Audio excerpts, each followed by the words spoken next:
Hello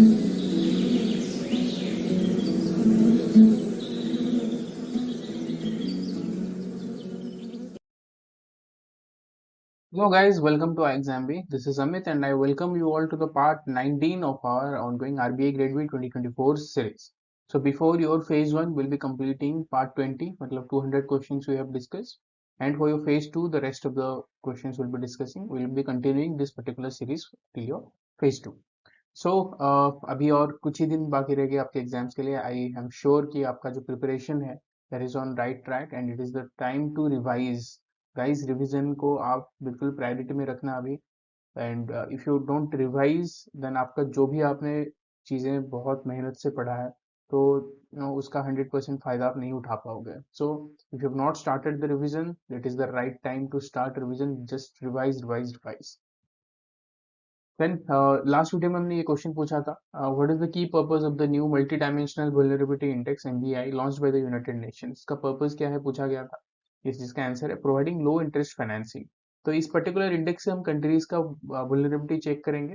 तो इस हिसाब से those countries who are on the no lowest strata में जो आगे उनको लो इंटरेस्ट फाइनेंसिंग कैसे दिया जाएगा उसके ऊपर decisions लिए जाएंगे by the United Nations.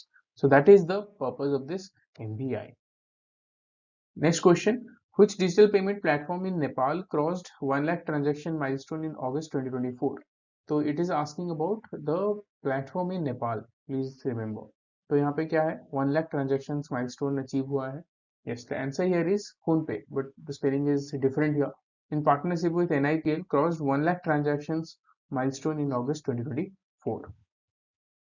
Coming to the next question, as per the budget Union Budget 24-25, what is the total outlay proposed for the 5 new schemes aimed at job creating and skilling?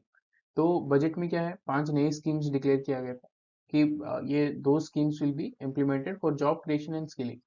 The details about those 5 schemes किस तरह से implement किए जाएंगे क्या किए जाएंगे that will come in due time, मतलब आगे जाके आएगा.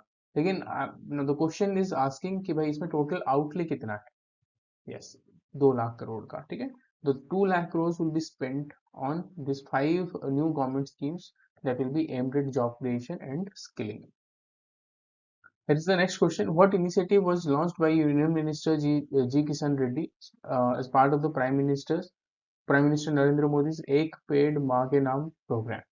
तो इसमें क्या पूछा जा रहा है भाई कौन से initiative under this particular programme कौन से इनिशिएटिव शुरू किया गया है. तो वेरी इंपॉर्टेंट रिसेंट न्यूज है, वेरी इंपॉर्टेंट. तो दिस इज वृक्षारोपण अभियान. तो वृक्षारोपण अभियान 2024 as part of the prime minister Narendra Modi एक पेड़ माँ के नाम प्रोग्राम वाज रिसेंटली लॉन्च. तो अभी क्या किया गया था कि एवरीवन वाज इंस्पायर्ड और encourage to plant a tree and वो भी आपके मदर के नेम पे.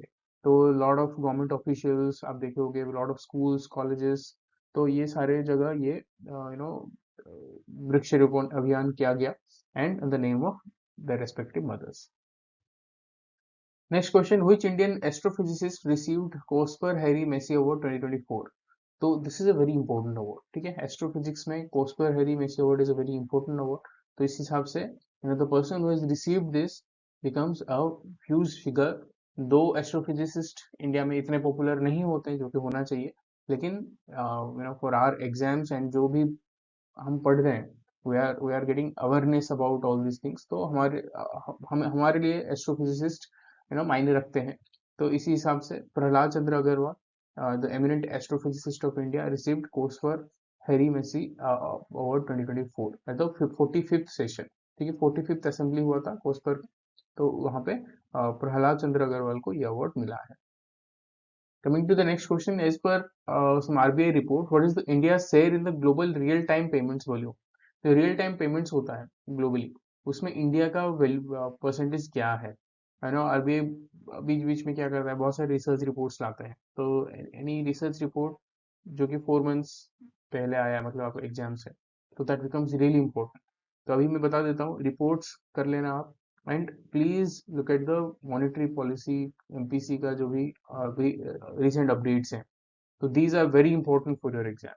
तो the answer for this question is 48.5%. India holds a 48.5% share in the global real time payment volume. real time payment volume मतलब UPI हो गया जैसे हमारा होता है, आरटीजीएस हो गया, तो आप देखो इंडिया होल्ड्स 48.5% शेयर, मतलब कितना बड़ा फिगर है। This is all because of UPI, क्योंकि हम रियल टाइम पेमेंट कर पा रहे हैं। Lot of countries as of now they are not able to create something really big, कि रियल टाइम भी हो रहा है और इतनी आसानी से भी हो रहा है एंड इस वॉल्यूम पे यूज किया जा रहा है। तो ऑल थैंक्स टू यूपीआई। तो India now holds a 48.5% share in the global real-time payments volume. This is a huge figure. Next question, according to the RBI report, what is the projected contribution to the digital economy to India's GDP by 2026?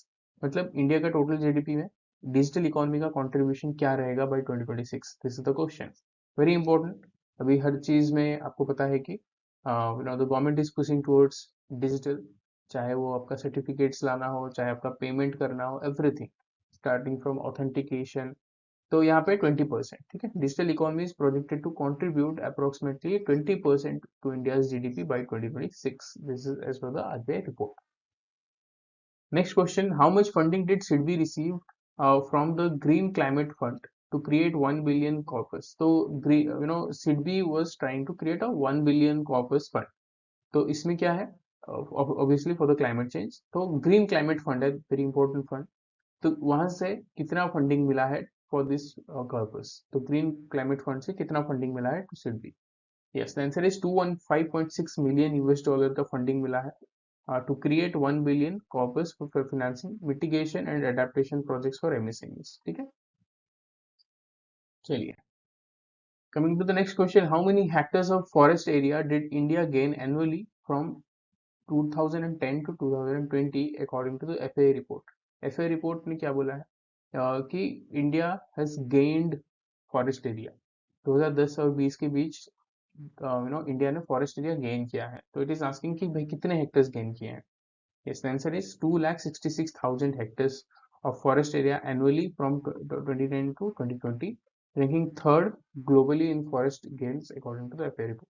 तो globally ये जो gains report में India is third, ये भी important figure है। And 2.66 lakh hectares हमने हेड किया है। ओके, चलिए next question, what significant achievement did GRI accomplish in July 2024? तो यहाँ पे बेसिकली ये पूछा जा रहा है कि ये जो न्यूज है विद रिस्पेक्ट टू जीआरआई, तो ये कौन सी पर्सपेक्टिव से आया था? तो यहाँ पे these are the options, take your time and pause the video and then answer. Yes, youngest and fastest para swimmer to cross the English Channel. So 16-year-old GRI from Mumbai set a new world record as the youngest and fastest para swimmer to cross the English Channel in 17 hours 25 minutes. This is again very important. तो ये ऐसे questions अक्सर आते हैं, as this happened in July, so that becomes really important. तो यहाँ पे question है, इसका आंसर आप मुझे कमेंट सेक्शन में बताना। What is the name of the pension scheme aimed at minus introduced in the union budget 24-25? तो माइनस के लिए पेंशन स्कीम इंट्रोड्यूस किया गया था यूनियन बजट में, उसका नाम क्या है? इसका जो आंसर है आप मुझे कमेंट सेक्शन में बताना। गाइज, आई होप इस वीडियो से आपको कुछ नया सीखने के लिए मिला है। And please like the video and do not forget to subscribe to our channel and press the bell. Prepare 50% faster with iXambi. In case you have any queries, hello@iXambi.com पे आप हमें मेल कर सकते हो। This is Amit. Thank you.